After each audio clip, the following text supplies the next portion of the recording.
Welcome back to Good Old Television, where we're hitting rewind on your favorite memories.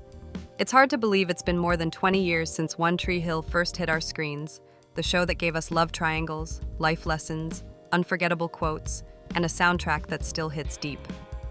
From the basketball courts of Tree Hill High to the river court sunsets, we watched these characters grow up, fall in love, break hearts, and chase their dreams. But what about the actors behind them? Where are they now?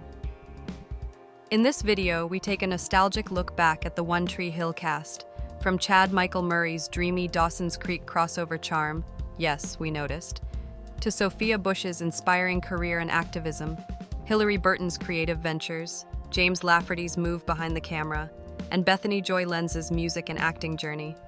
Some left Hollywood for quieter lives, while others kept shining on TV and film screens. So, grab your headphones and maybe a little dose of early 2000s nostalgia, because it's time to find out what happened to the stars of One Tree Hill and how life turned out for our favorite residents of Tree Hill. Before we kick things off, make sure to smash that like button and subscribe. Chad Michael Murray, from teen heartthrob to handsome, hardened leading man. Chad Michael Murray is one of those actors whose face is forever stamped into early 2000s TV memory. The brooding, bookish kid who could suddenly sprint across a basketball court and awkwardly declare his undying feelings. Best known as Lucas Scott on One Tree Hill, Murray also starred in teen classics like A Cinderella Story and appeared in mainstream movies such as Freaky Friday. Over the years, he has pivoted from model to TV leading man, author, and family guy, with a career that's equal parts rom-com nostalgia and steady dramatic work. Born on August 24, 1981 in Buffalo, New York, Chad Michael Murray grew up in a large family raised by his father. His mother left when he was young. He wasn't a Hollywood kid. His youth included high school football and working odd jobs, like a stint at a movie theater. But he had the kind of looks that scouting agencies love.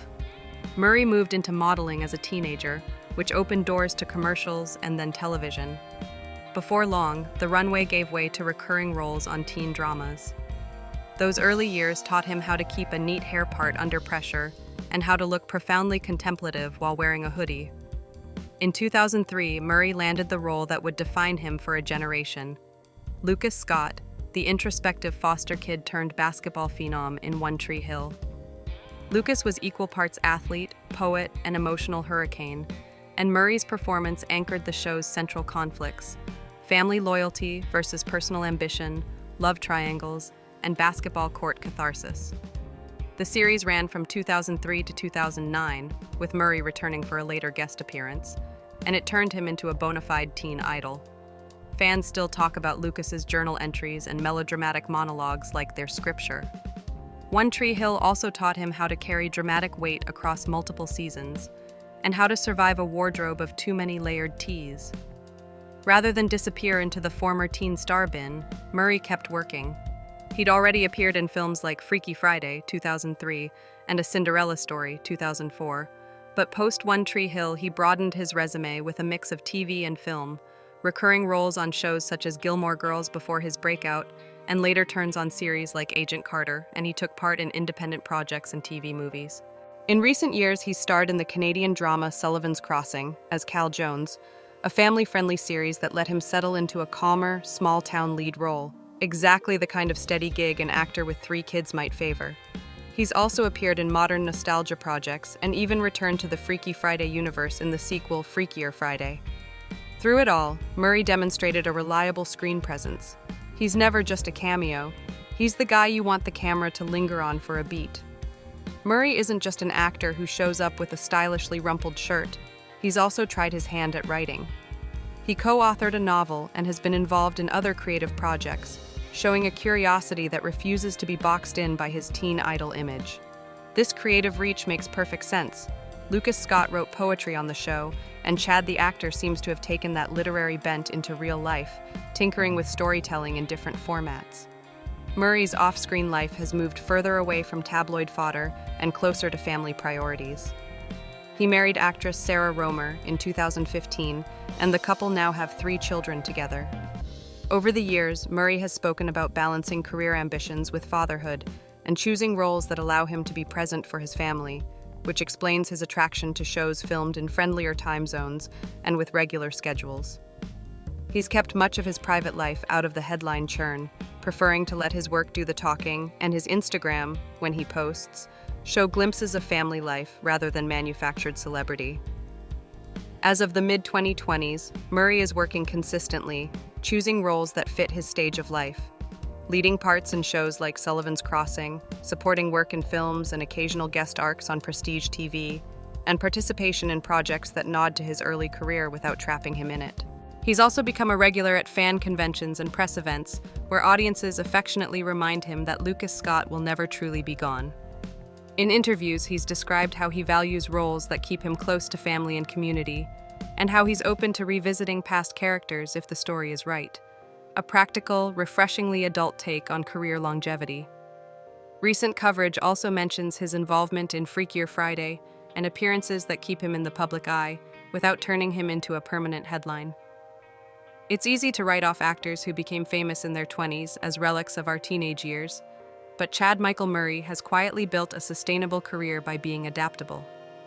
He learned to pivot from model to soapy guest star to serialized TV lead, and finally to a father-friendly working actor who can headline a romantic small-town drama. His film credits give him pop culture leftovers that comfort millennials, Hello, A Cinderella Story, while his TV work shows a growth arc that many early 2000s stars never manage. Add a calm family life and occasional forays into writing, and you've got someone who's both recognizable and pleasantly untabled by scandal. Chad Michael Murray's career reads like a case study in longevity without self-parody. He'll always be Lucas Scott to millions, and he seems okay with that because he's used that platform to build a life and career that suits him. Whether he's playing a handyman in picturesque Sullivan's Crossing, turning up in a streaming sequel, or quietly parenting 3 kids, Murray shows that then and now stories don't have to end in burnout or scandal. Sometimes they end with a mortgage, a good script, and a very patient approach to fame. That's not bad for a kid from Buffalo who once sold ticket stubs and now sells out nostalgic hearts. James Lafferty, from teen ball star to multifaceted TV man. When you think of late 2000s teen dramas, the image of One Tree Hill's half-brother basketball star Nathan Scott probably comes to mind. That's thanks to James Lafferty, the American actor, director, producer, who spent nearly a decade bringing Nathan to life, and then quietly built a varied career behind and in front of the camera. With a combination of earnest young actor energy, a solid work ethic, and a dose of athleticism, Lafferty has carved out an interesting path from teen heartthrob to dependable industry pro. He is best known for portraying Nathan Scott on One Tree Hill, the popular teen drama that aired from 2003 to 2012. In that role, he embodied a character whose arc took him from arrogant jock to devoted husband and father, thereby winning over viewers who stuck with the show through its many seasons. Beyond his breakout part, Lafferty has worked as a director and producer, and he has appeared in other TV series such as Crisis, 2014, where he played Aaron Nash, and on The Haunting of Hill House, 2018, in a recurring role. Lafferty grew up in Hemet, California, the son of Angie and Jeff Lafferty, who owned a local construction company. He has a younger brother, Stuart Lafferty, who also pursued acting. From an early age, James showed interest in acting. He landed his first significant role in a school play when he was around age 10. At Hemet High School, he wasn't just rehearsing lines. He also played basketball for the school team, and the sport would go on to become a meaningful motif in his acting career. Initially, Lafferty planned to attend California State University, Long Beach, but the trajectory changed when One Tree Hill came calling. Growing up, the actor had the kind of regular kid upbringing that many teen drama stars later gloss over. But the experience of being grounded in a small Californian town, complete with real basketball games and school rehearsals, gave him a foundation of authenticity. It also meant he brought genuine athletic experience to his role, rather than simply pretending he knew a jump shot. In 2003, Lafferty auditioned for One Tree Hill and won the pivotal role of Nathan Scott. Over the show's 9 seasons, 2003 to 2012, he appeared in nearly 180 episodes. Nathan began in the show as the popular high school basketball star at Tree Hill High and half-brother to Lucas Scott, played by Chad Michael Murray. And across the series' run, the character underwent significant transformation, from antagonist to protagonist, from single-star athlete to husband and father. Lafferty's portrayal struck a chord with the audience, and his real-life athletic background brought credibility to his on-court scenes. In addition to acting, Lafferty took his first directing steps while still on the show. He directed 4 episodes of One Tree Hill. Behind the scenes, he also co-wrote some episodes, showing early signs that he wanted more than just the actor badge. According to interview coverage, Lafferty considered quitting acting altogether before landing Nathan, calling the audition a last shot at the craft for him. He has also spoken about how playing Nathan allowed him to explore themes of redemption, family loyalty, masculinity, and vulnerability, subjects rarely tackled with sincerity in teen dramas of the era. One Tree Hill gave Lafferty not just a steady job for almost a decade, but also a platform to expand into directing and producing, a launchpad rather than a trap. Once the show ended in 2012, Lafferty could have faded into TV drama memory, but he kept busy. He starred in the Netflix horror miniseries The Haunting of Hill House in 2018, playing Ryan in multiple episodes. He also appeared in the scripted series The Right Stuff in 2020, portraying astronaut Scott Carpenter. On top of acting, he co-created, wrote, directed, and starred in the independent comedy drama series Everyone is Doing Great, 2021 present, with fellow One Tree Hill alum Stephen Colletti.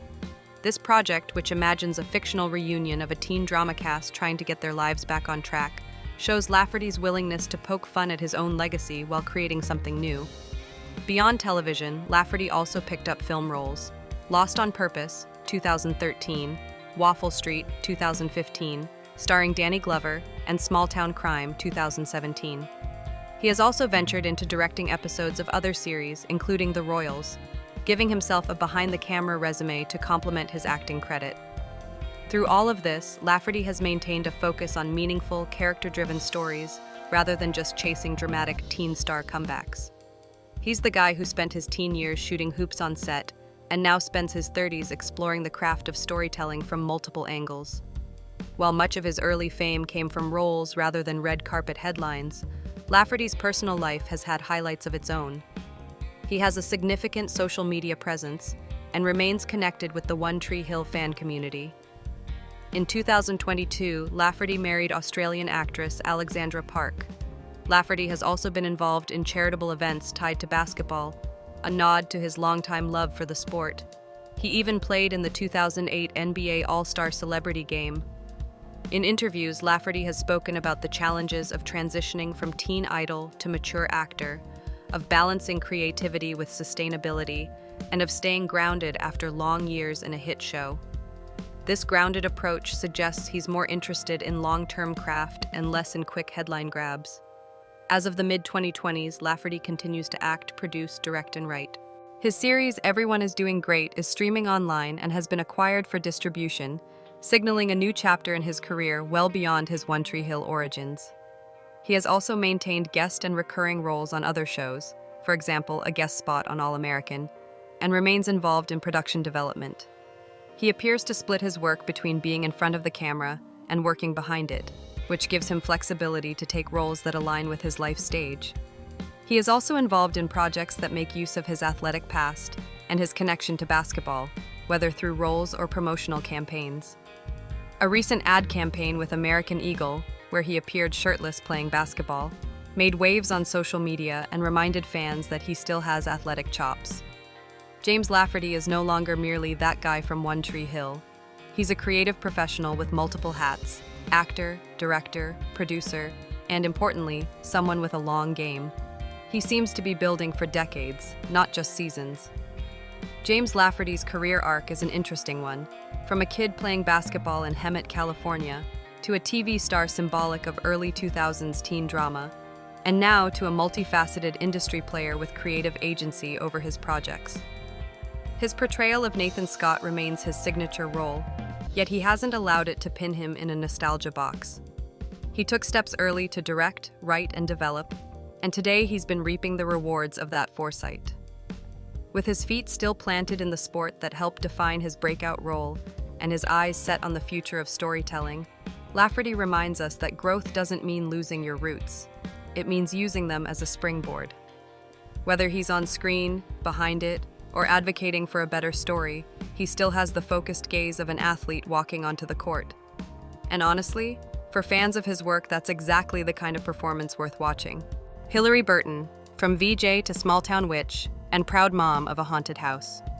Hilarie Burton is one of those performers whose face instantly triggers a wave of nostalgic emotion, the kind that smells faintly of guitar-heavy soundtracks, flannel shirts, and painfully earnest monologues.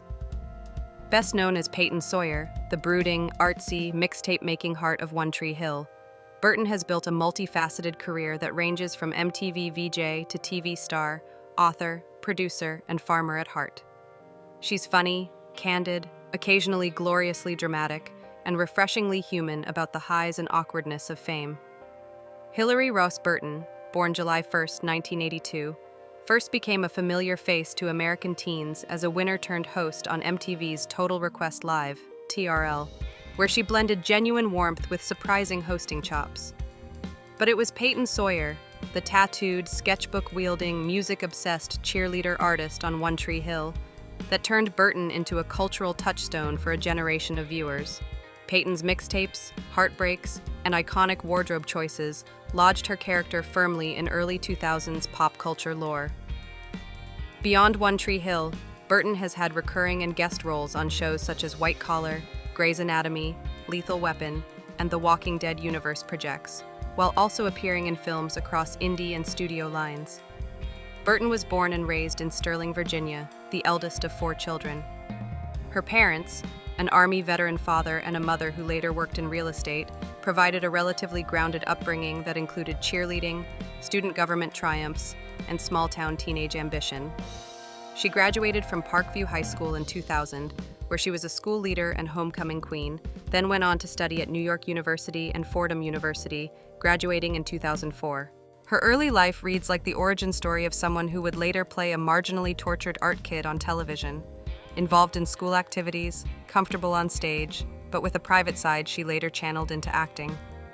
Burton joined One Tree Hill in 2003 as Peyton Sawyer, an original series regular whose journey from angst-ridden teen to a matured artist and mother gave the show much of its emotional center. For 6 seasons, and recurring appearances afterward, Peyton provided the series with heart, pathos, and an impressive supply of mixtape metaphors. Burton's portrayal earned her several Teen Choice Award nominations and made Peyton an archetype of the era's television heroines: sensitive, stubborn, creative, and fiercely loyal. The role also boosted Burton into mainstream recognition. She graced magazine covers and became a representative face of early 2000s teen drama. Over time, Burton's reflections on the show have been candid. She appreciates the creative opportunity it gave her, but has also acknowledged the complexities of working on a long-running teen drama and the industry dynamics around it. After stepping away from One Tree Hill, Burton broadened her resume rather than disappearing into nostalgia. She took on supporting and recurring TV roles, most notably as Sarah Ellis on White Collar, and appearances on Grey's Anatomy, Lethal Weapon, and other series, proving she could pivot from teen drama star to versatile character actor. She's also appeared in films such as Our Very Own and The Secret Life of Bees, and more recently has been involved in genre projects and independent films, including horror features where she has shown an appetite for practical effects and creative collaboration. On top of acting, Burton has produced and created projects, and she co-hosted the popular Drama Queens podcast with One Tree Hill co-stars Sophia Bush and Bethany Joy Lenz, a podcast that revisited episodes of the show and offered fans candid backstage stories until Burton stepped back from the series' rewatch run in 2024. Off-screen, Burton has built a life that looks deliberately un-Hollywood. She's been in a long-term relationship with actor Jeffrey Dean Morgan since 2009. The couple married and share 2 children, a son, born 2010, and a daughter, born 2018. Burton often speaks with disarming normalcy about parenting, preferring to spotlight family adventures, like elaborate Halloween haunted house projects for her son's school, over paparazzi fodder. In recent years, she and Morgan moved to a rural lifestyle in New York's Hudson Valley, where Burton delights in small farm projects and home-centered creativity. This change has influenced her outlook and even the topics she writes about. Her domestic life, equal parts muddy boots, Halloween tents, and book deadlines, makes for a modern, slightly magical portrait of a working actor who prioritizes authenticity over flashy celebrity. If you think Burton slowed down, think again. She simply shifted lanes. In addition to taking acting roles, she has written 2 well-received books, The Rural Diaries, Love, Livestock, and Big Life Lessons, Down on Mischief Farm, 2020, which chronicles her life on the farm with warmth and wry humor, and Grimoire Girl, a memoir of magic and mischief, 2023, which blends memoir with a more magical, introspective slant. These books reveal a side of Burton that's as much practical doer, farm chores, community Halloween mazes, as reflective author on motherhood, creativity, and aging gracefully. She's also been active in the podcasting world, notably Drama Queens through 2024, and continues to appear at fan events, panels, and interviews, where she speaks frankly about everything from aging and embracing gray hair to her experiences as a woman in the entertainment industry. In recent years, Burton has dipped her toes into genre filmmaking, including horror projects where she's been engaged with practical effects and creative collaboration. She's also used her platform to discuss issues of consent and industry accountability, and her voice has been part of broader cultural conversations. All the while, she balances acting and producing with parenting, writing, and community life on her farm. The result is a career that resists easy labeling. Hilarie Burton is a performer, a storyteller, a DIY haunted house impresario, and a thoughtful commentator on the modern intersections of fame, family, and craft. There's an easy route for former teen stars: lean into nostalgia and never leave. Burton has chosen a different and braver path. She honors the past without being defined by it. She shows up in projects that interest her, writes with honesty and humor about the real work of life, and actively chooses a domestic rhythm that keeps her grounded. Whether she's appearing in a tense TV drama, crafting a community Halloween maze, or reflecting on gray hair and middle age in interviews, Burton models an approach to career longevity that blends creativity, personal ethics, and a sense of play. That combination makes her not just a relic of early 2000s television, but a continuing presence worth following. Bethany Joy Lenz, from daytime soaps to Tree Hill Queen to memoirist with a song. If you were a kid of the early 2000s who devoured teen dramas and stacked your iPod with acoustic tracks, you likely know the name Bethany Joy Lenz. Best known for her portrayal of Haley James Scott on the hit series One Tree Hill, she has built a resilient, multi-dimensional career that spans acting, music, producing, writing, and yes, even surviving a literal cult. No, really. Her journey is equal parts earnest, unromantic, creative, and refreshingly self-aware. Bethany Joy Lenz was born on April 2, 1981 in Hollywood, Florida, and has been active in show business since childhood. She first gained major notice as Michelle Bauer Santos on the CBS daytime soap Guiding Light, 1998-2000.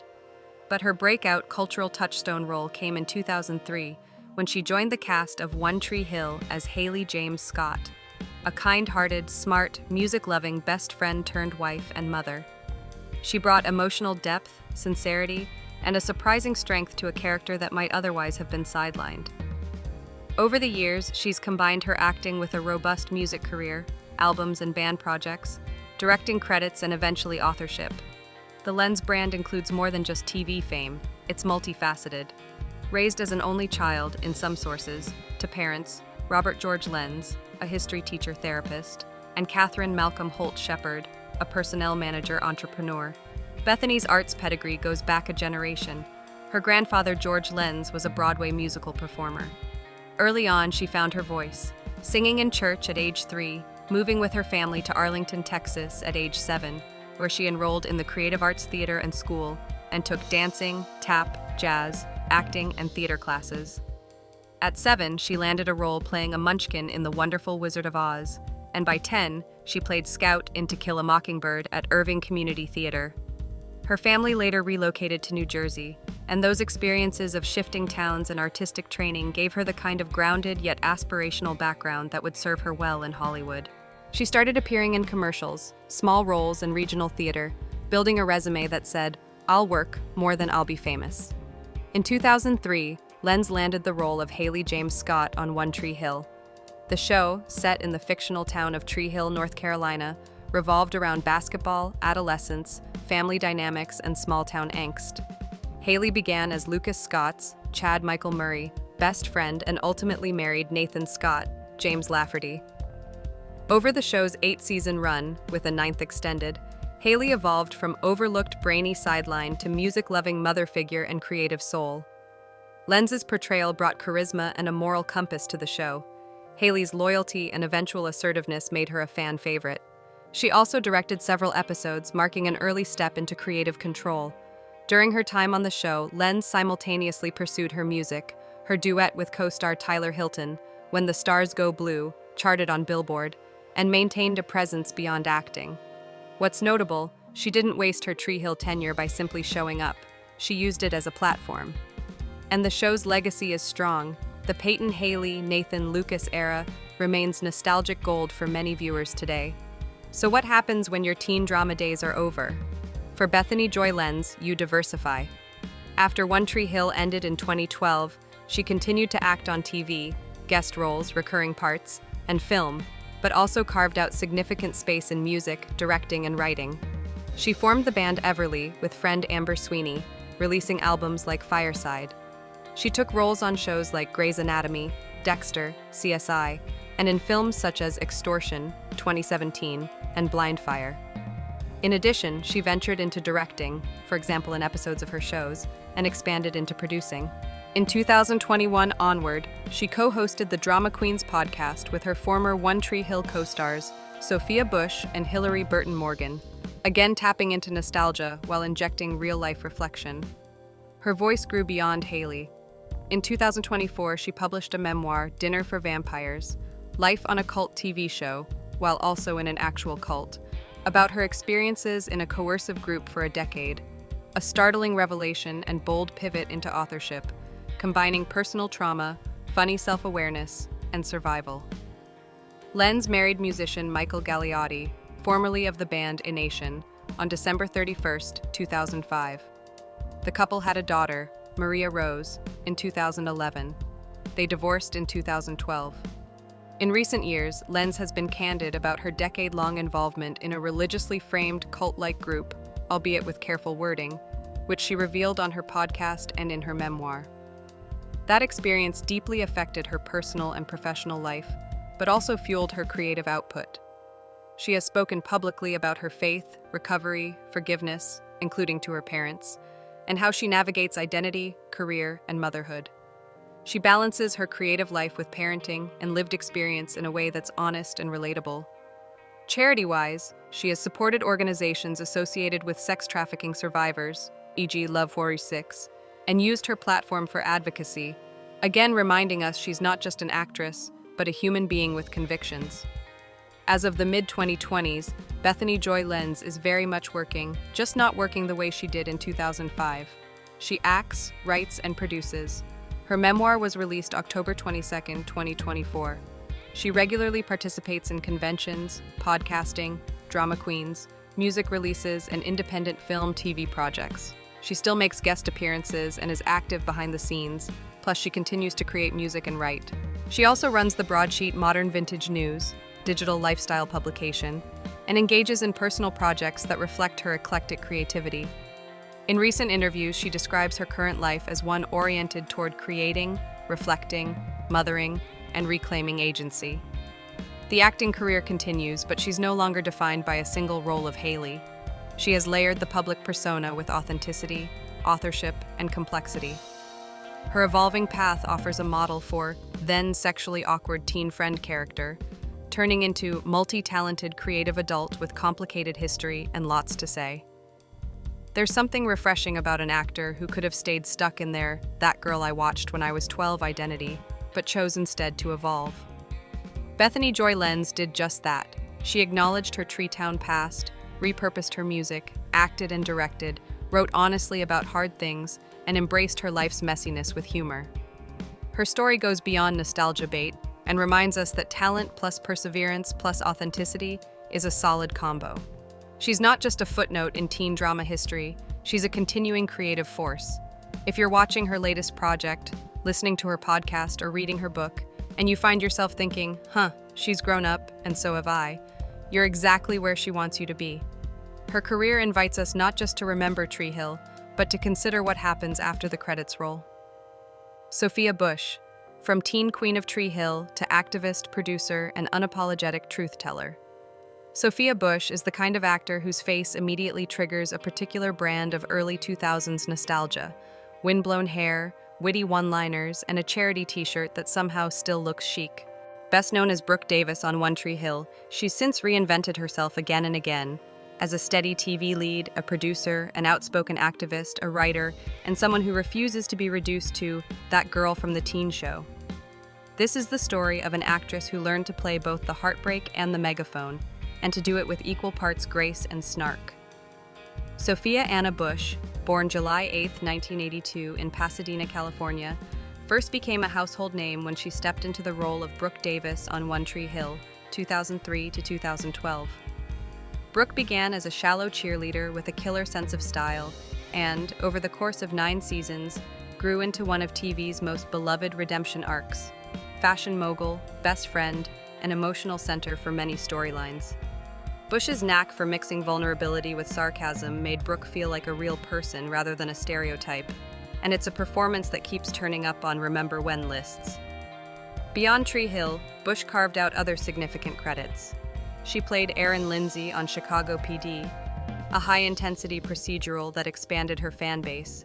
She produced and starred in the medical drama Good Sam, 2022, taking an even-handed stab at life behind the camera, and she's had a steady string of film roles from John Tucker Must Die to Marshall.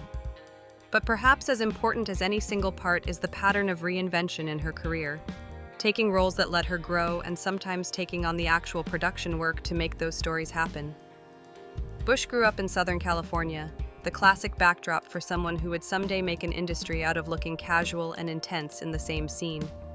She attended Westridge School in Pasadena and later pursued higher education at Loyola Marymount University, where she studied communications before leaving early to pursue acting full-time. Like many future actors, she didn't begin life set on stardom. She was an earnest college student whose combination of smarts and stage presence made the leap into television feel natural. Her early training and upbringing gave her something crucial: a voice. That voice would later be used for monologues on a teen drama and, as time went on, for activism, commentary, and writing. When One Tree Hill premiered, Brooke Davis could have been a throwaway character, pretty, popular, and destined for romantic subplots. Instead, through Bush's layered performance and the showrunner's willingness to evolve characters, Brooke became a central presence in the series' emotional economy. Over the seasons, she launched a clothing company, weathered friendships and betrayals, and, in many ways, represented the show's most hopeful voice, resilient, loud, and surprisingly tender. Bush's Brooke had iconic moments, from heart-on-the-page speeches to fashion transformations, but what endeared her to fans was a consistent truth. Brooke was allowed to be messy, funny, ambitious, and morally complicated. That complexity is part of why One Tree Hill's fandom still organizes rewatch podcasts and conventions. Brooke Davis is an archetype, but she's also vividly human. During her time on Tree Hill, Bush also learned the business side of television, gradually moving into producing and hosting duties on charity campaigns, which set the stage for her later work behind the camera. After carving out a lasting place in teen drama history, Bush intentionally diversified. She landed the gritty role of Erin Lindsay on Chicago PD, a character who is as different from Brooke as it's possible to be, a law enforcement professional with a complicated past and a take-no-prisoners on-screen presence. That part introduced Bush to a different audience and showcased her ability to anchor high-stakes drama. She also dipped into film with titles ranging from the teen comedy John Tucker Must Die to the darker The Hitcher remake and roles in Marshall and other features. In 2022, she led and produced the medical drama Good Sam, which showed that she was no longer content to just act. She wanted a say in the stories being told. Beyond scripted work, Bush branched into theater. She was announced for a West End play in 2023 but had to withdraw due to a medical issue, and into entrepreneurial and creative projects, producing, speaking, and writing pieces that reflect her evolving interests. She used the Tree Hill nostalgia moment productively, participating in rewatch initiatives and podcasts that allowed her to revisit the show with perspective and a sense of humor.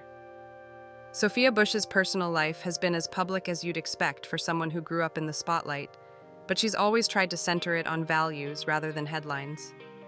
Early in her life, she had a brief marriage to Chad Michael Murray, 2005, and in 2022, she wed Grant Hughes, a marriage that ended in a 2023 divorce settlement finalized more recently. Rather than fuel tabloid drama, Bush has often used life changes as a platform for honest conversations about growth, agency, and accountability. A major late career development. In 2024, Sophia publicly came out as queer. She discussed how coming out wasn't about a single moment, but a process of getting ahead of public speculation and aligning her public life with her inner truth. Since late 2023, she's been in a public romantic relationship with former U.S. women's national team soccer player Ashlyn Harris. The relationship has been covered widely, and Bush has spoken warmly about how partnership and self-discovery can coincide in messy, beautiful ways. If activism is part of modern celebrities' responsibility, Bush treats it like a job description. She's been vocal on issues from reproductive rights to voter engagement, has worked with DoSomething.org, supported Time's Up initiatives, and has used her platform to amplify causes rather than simply promote herself. She's also spoken publicly about the toll of online harassment and about the necessity of institutional changes in Hollywood. As of the mid-2020s, Sophia Bush is a multidimensional creative, acting, producing, speaking, and organizing. She continues to take roles that stretch her and now opts for projects where she can influence storytelling, whether through producing credits or public advocacy. She's also active as a public speaker on topics she cares about, from women's empowerment to community engagement. Her career choices show an artist who values substance over mere visibility. She has moved from teen idol to a thoughtful public figure who takes on hard subjects. That includes tackling mental and physical health issues when necessary.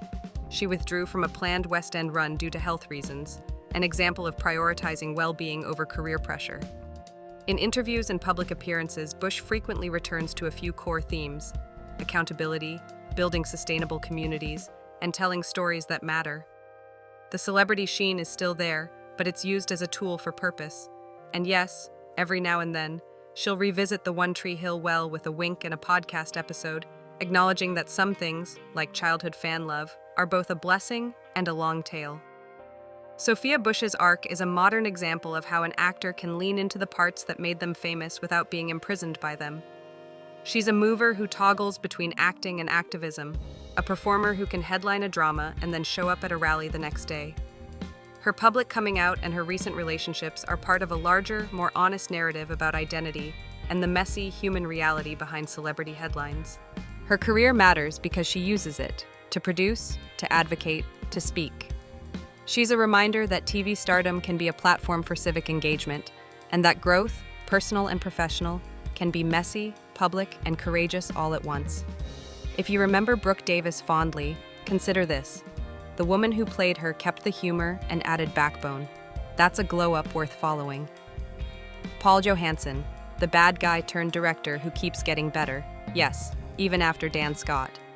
When you hear the name Paul Johansson, many fans immediately picture the snarling, scarred father from One Tree Hill.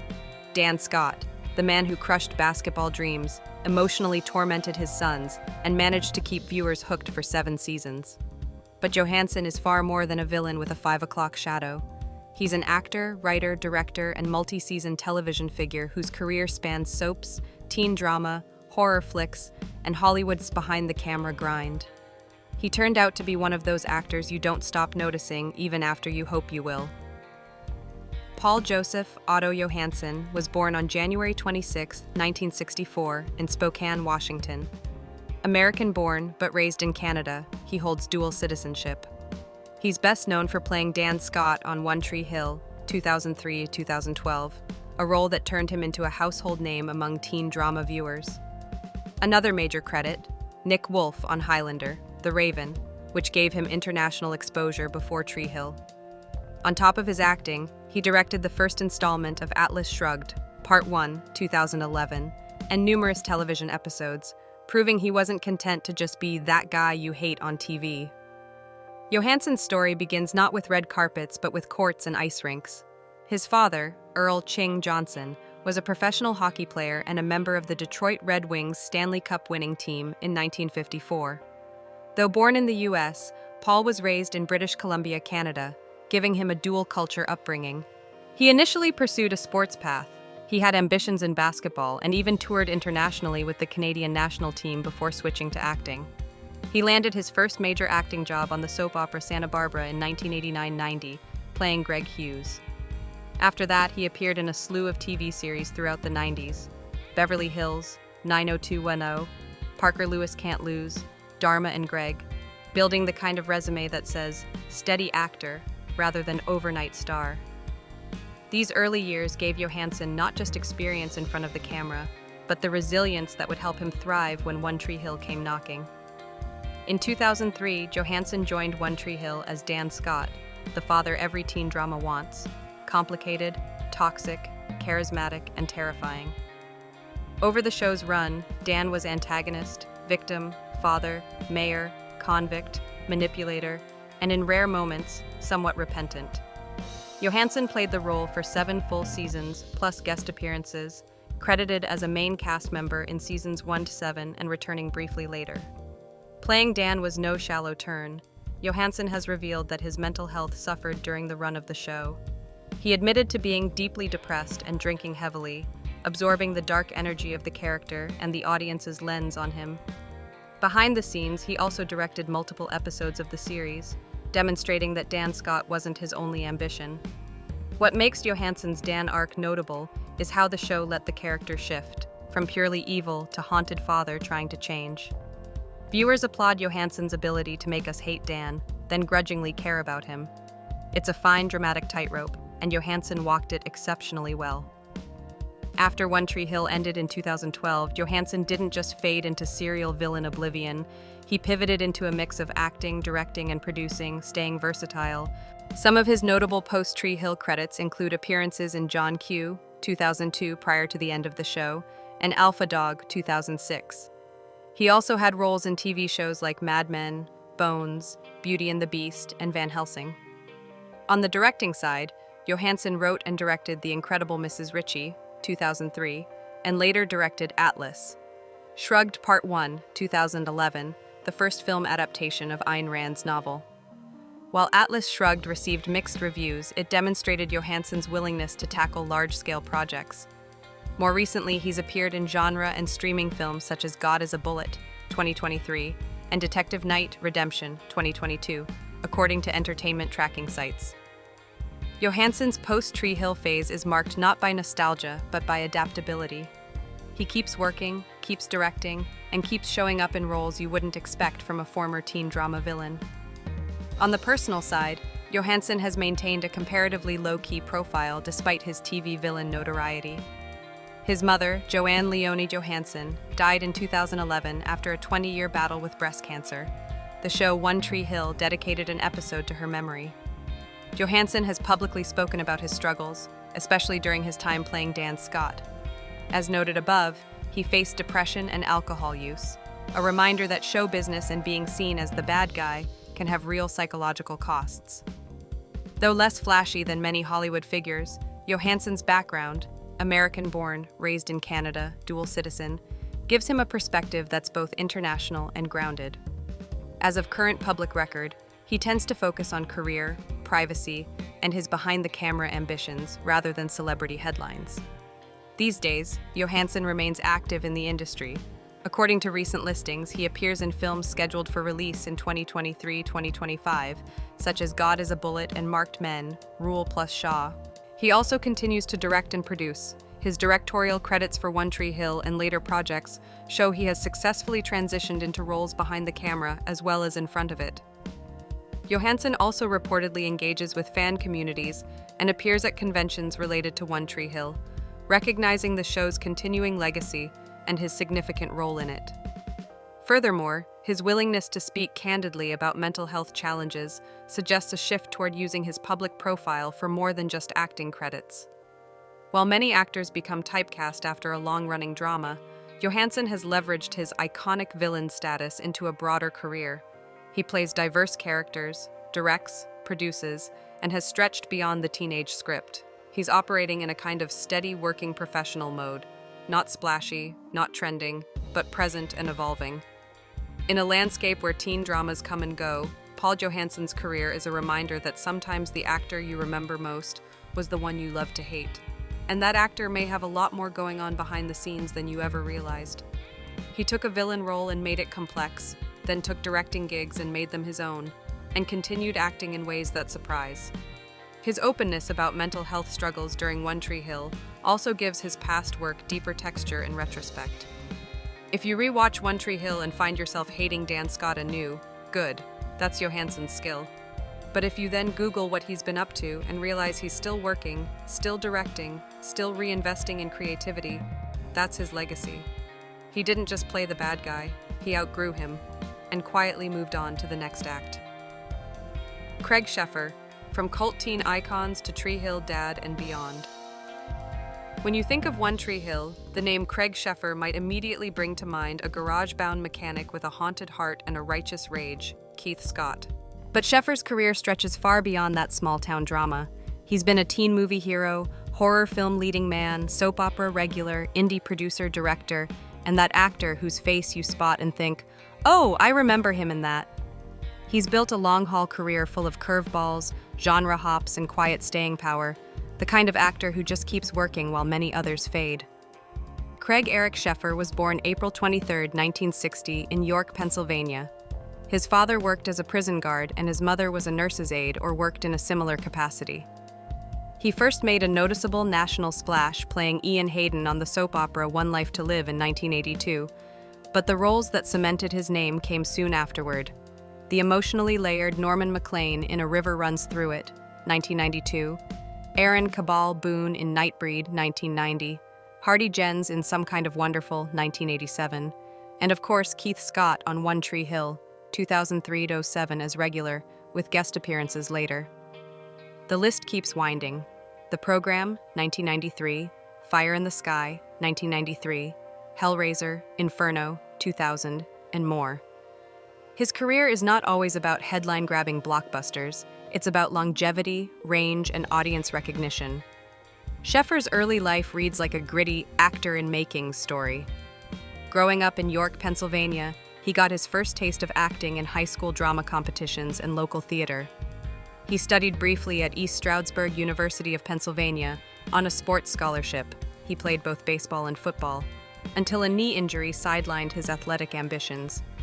Facing that turning point, he redirected energy into acting.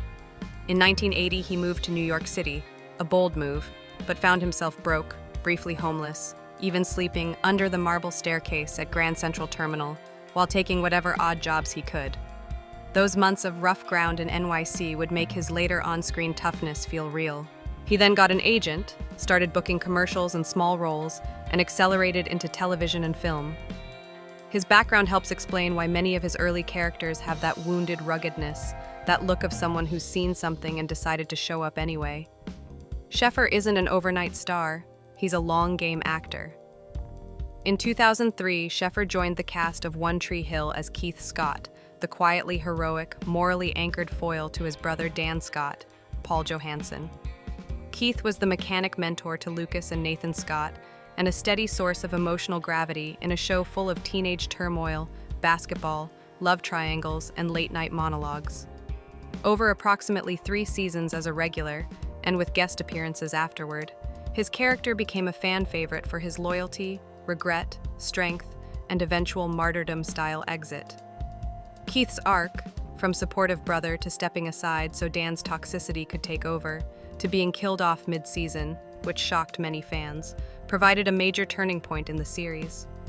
Sheffer also directed a few episodes, or at least stepped into a director's mindset, and has spoken in interviews about how playing Keith challenged him emotionally. The darkness of Dan, plus the idealism of Keith equals weight. The show's legacy among its fans is still strong, new viewers discovering it, podcasts revisiting it, and Sheffer's presence looms large in that nostalgia. The fact that he was cast in his early 40s as a father figure to characters in their teens is a testament to his gravitas and presence. And yes, the garage scenes, the motorcycles, the stubble, they still work. Following One Tree Hill, Sheffer didn't just fade into guest star land. He continued to act in film and television and broadened into producing and directing.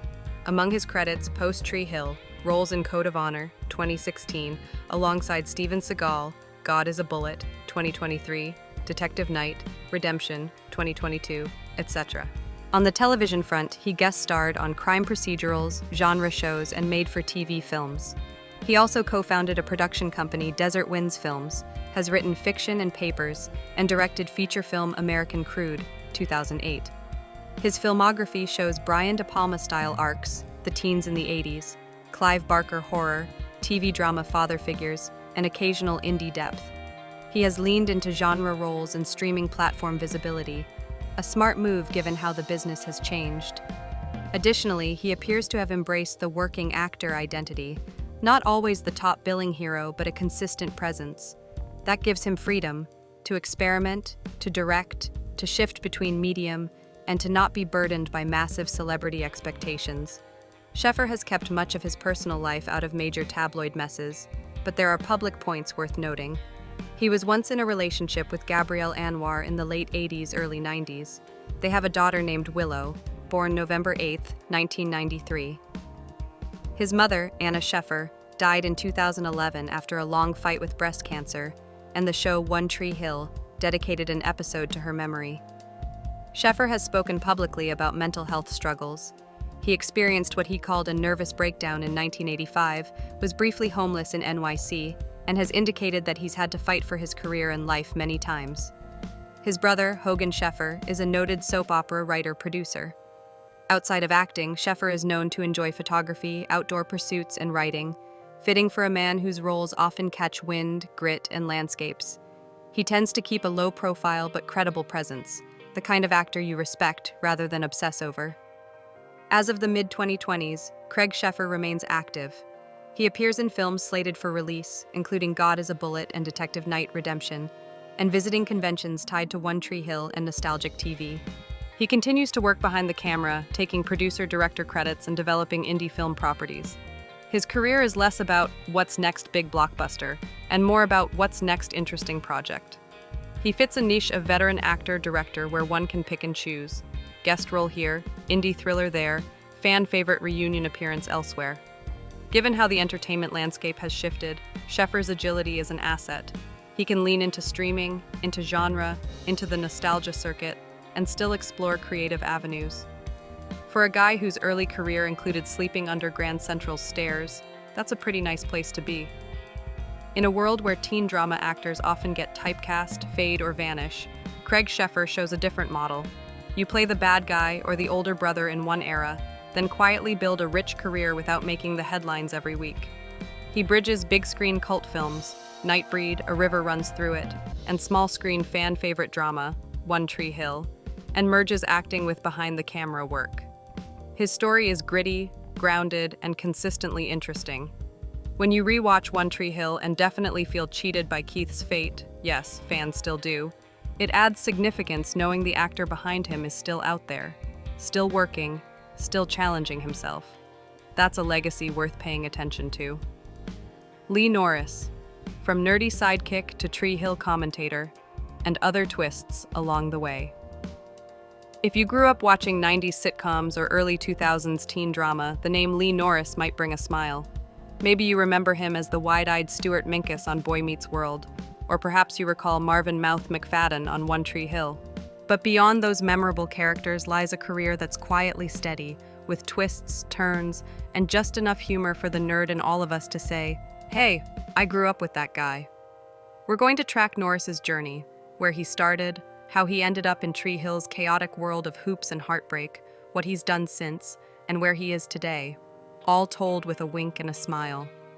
Lee Michael Norris, born September 25, 1981 in Greenville, North Carolina, is an American actor whose early fame came from the sitcom world, but whose longer-term recognition comes from teen drama credibility. His most iconic roles include Stuart Minkus on Boy Meets World, and later a guest return in Girl Meets World, where he played the brainy, bespectacled, often ridiculed but lovable nerd sidekick. Marvin Mouth McFadden on One Tree Hill, a sportscast announcer, newspaper journalist type who brings humor, loyalty, and one of the show's consistent moral compasses. So yes, Norris is basically the guy we liked before it was cool to be liking the guy. Lee Norris grew up in Greenville, North Carolina. The details of his childhood are relatively modest compared to Hollywood origin stories. No child star machine, no Lost in Suburbia until discovered narrative.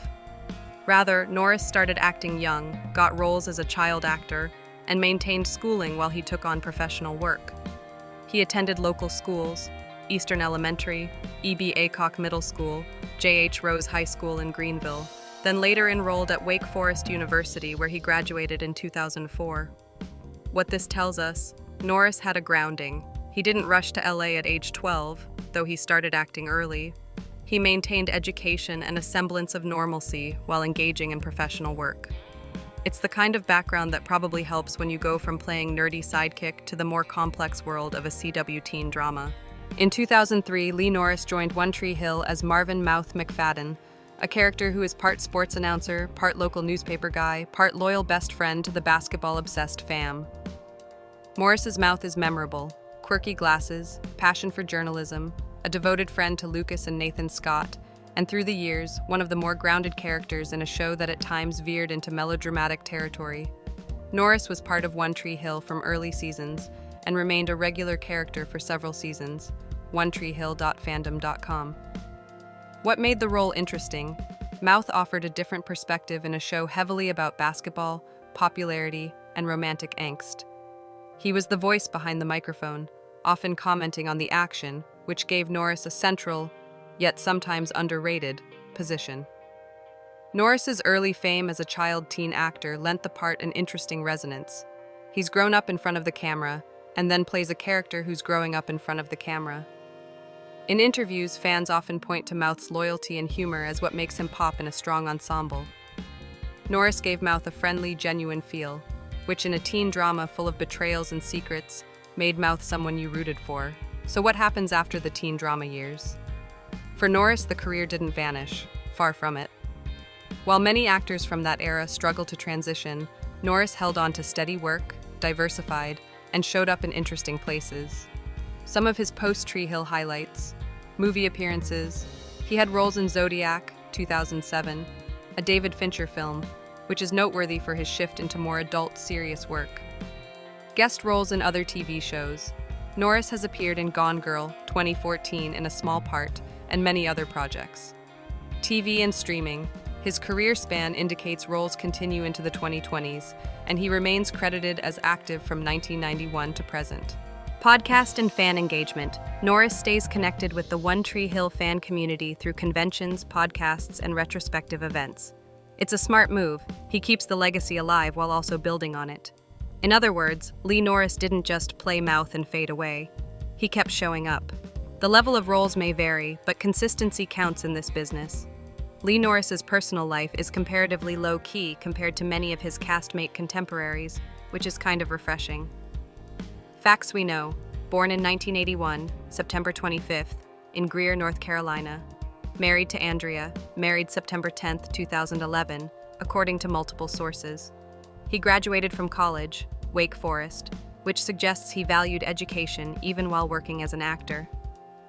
Norris's personal narrative appears less about scandal or tabloid drama and more about balancing a career with grounded living. That kind of story is less flashy maybe, but maybe richer. As of the mid-2020s, Lee Norris remains active in acting, is still part of the nostalgia circuit for Boy Meets World, One Tree Hill, and other shows, and appears at conventions and fan events. He also holds credits in films and on streaming platforms that keep him working. Some current-ish indicators. His career listing shows years active 1991 present, which implies he continues to take roles. He appears on modern digital platforms, e.g. the Apple TV page lists him with credits continuing, which means he is still in distribution. He engages with fans via podcasts and conventions, especially around nostalgia for his earlier roles. What's notable is the quiet professional vibe. He's not necessarily in blockbuster lead roles, but he's working steadily. That's maybe the smartest career arc of all. Fewer headlines, more staying power. Lee Norris may not be a household name in the way the leading men of early 2000s teen dramas became, but that's kind of the point. He's the guy you remember fondly, the consistent performer, the one who aged his career like a fine geek charm wine. His roles in two major cultural touchstone series, Boy Meets World, One Tree Hill, give him a built-in fan base. His steady work and lack of scandal give him longevity, and his grounded persona gives him credibility. If you rewatch One Tree Hill and find yourself rooting for Mouth all over again, know this: the actor playing him has kept showing up, kept working, and kept growing. That's the kind of career arc you don't always notice, until you realize how rare it is. Danneel Ackles, from Louisiana laminated glamour, to Tree Hill villainous, to producer mom powerhouse. When you first see Danneel Ackles, born Elta Danneel Graal on screen, you may think, that's the girl who played Rachel on One Tree Hill, right? And you'd be right. But Danneel's career is far richer than her role as Rachel Gatina. She's been a model, soap star, teen drama troublemaker, actress in comedies and thrillers, producer, philanthropist, entrepreneur, and, importantly, a mother of 3 who manages to keep the Hollywood buzz and a grounded family life. Add a healthy dose of humor, a bit of Southern charm, and a willingness to reinvent herself, and you've got a story that's both glamorous and genuine. Danneel Ackles, née Graal, was born on March 18, 1979, in Lafayette, Louisiana. Professionally credited as Danneel Harris until around 2012, she first made major waves as Shannon McBain on the long-running soap opera One Life to Live, 2003 to 2004, and then became widely known for her role as Rachel Gatina on One Tree Hill, 2005 to 2009, recurring regular. Her Rachel was the quintessential bad girl of Tree Hill, glamorous, cunning, trouble-prone, yet magnetic. Beyond Tree Hill, Danneel has appeared in films like Harold and Kumar Escape from Guantanamo Bay, 2008, and The Roommate, 2011, and had TV guest star or recurring roles on series like NCIS, CSI, What I Like About You, and more. In recent years, she's moved into producing and co-founded production ventures with her husband, actor Johansson Ackles. She also has model endorsement roots. Before acting, she did modeling work for brands like Big Sexy Hair and Juicy Jeans. Her versatility stands out, from model chic to rebellious teen arc to behind-the-scenes creator. Growing up in the small town of Eunice in Louisiana's St. Landry Parish, Danneel is the daughter of Edward E. Graal Jr., an ophthalmologist, and Deborah Graal, interior designer. Her first name, Elta, honored her great-grandmother. She goes by Danneel, a name inspired by a street in New Orleans. The Southern roots, modest upbringing, and blend of academia, father a doctor, plus design, mother an interior pro, gave her a foundation somewhat uncommon in Hollywood. She moved toward modeling and then acting. She relocated to Los Angeles to pursue her dream. Before acting full-time, she did modeling campaigns and commercials, showing that she entered the entertainment world with stylistic polish and ambition. Her modeling background likely helped her ease into the visual medium requirements of TV in ways others might not. In 2005, Danneel landed the role of Rachel Gatina on One Tree Hill, joining a cast of basketball-obsessed teens, love triangles, family drama, and emotional catharsis. Rachel started as a recurring character in Season 3 and evolved into a regular by Season 4 and beyond. Rachel's arc was one of the most memorable. She arrived in Tree Hill like a spark, part villain, part fashion-obsessed socialite, part wounded girl using glamour as armor. Over time, her relationship with characters like Brooke, Lucas, and Nathan added depth and gave Danneel a lot to work with. Her performance brought sass, rawness, and a glam punch to the show. She got to do everything from stealing money, lying, weeping, hugging, making up, breaking up, the full teen drama cycle. Rachel remains a fan favorite, complicated girl, and every time the series is rewatched, her episodes get flagged for especially dramatic moments. What makes Danneel's role significant? She wasn't just the pretty one, she brought nuance. Her Southern roots, modeling ease, and acting chops combined to make Rachel multi-dimensional rather than flat. The Tree Hill years gave her visibility, experience, and built a platform she would later use to expand beyond acting. After stepping back from full-time cast status on Tree Hill, Danneel pivoted into varied roles. On the film side, she continued with comedic projects such as Harold and Kumar, Escape from Guantanamo Bay, 2008, and Fired Up, 2009, and creepier projects such as the thriller The Roommate, 2011. On TV, she popped up in shows like Retired at 35, 2012, and had a recurring role as Sister Jo in Supernatural, 2017, appearing alongside her husband. In recent years, she's moved further into producing. She and Johansson Ackles launched a production company, Chaos Machine Productions, and she has credits as a producer on projects including the Supernatural spin-off The Winchesters. She also co-owns, with Johansson and her brother Gino, the craft brewery Family Business Beer Co. in Dripping Springs, Austin, Texas. Yes, she's an actress entrepreneur too. On the charitable and creative front, she collaborates with organizations like Creative Action, foster youth arts education, and sits on boards like Random Acts. What this shows, Danneel didn't just ride teen drama nostalgia, she built a diversified career, acting plus producing plus business plus philanthropy.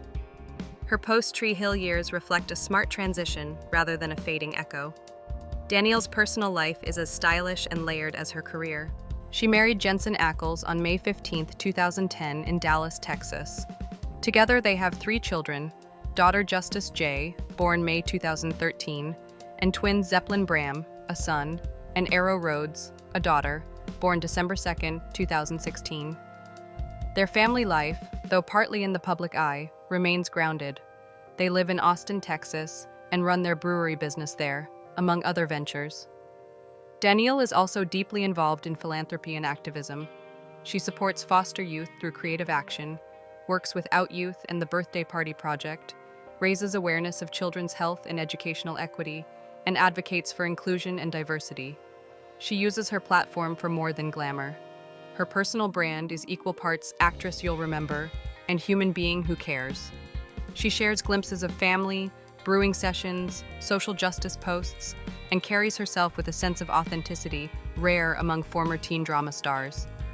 She also changed her professional credit from Danneel Harris to Danneel Ackles around 2012, an indication of how marriage and life transitions shaped her identity and career evolution. In the mid-2020s, Danneel Ackles remains active and evolving.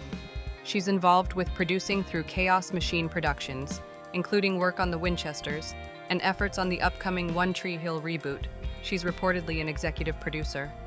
She remains involved in the entertainment industry while also engaging in business, brewery, and philanthropy.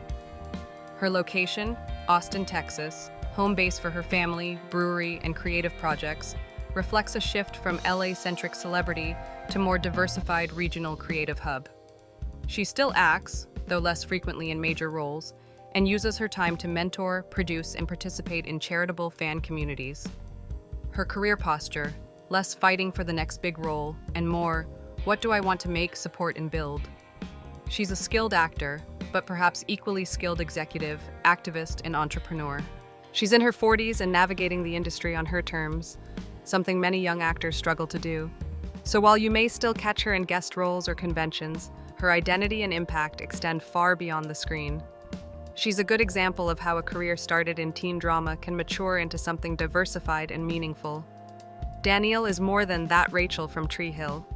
She's a reminder that early TV success doesn't have to define you forever. It can be the foundation for reinvention. She took a teen drama role and turned it into credibility, business, production, and activism. She stayed visible without being trapped by nostalgia. She shows that a former model-turned-actress can turn into producer-turning-entrepreneur-turning-mentor. She also brings humor, southern charm, and authenticity to everything she does, whether she's playing a scheming character or tapping beer kegs in Texas.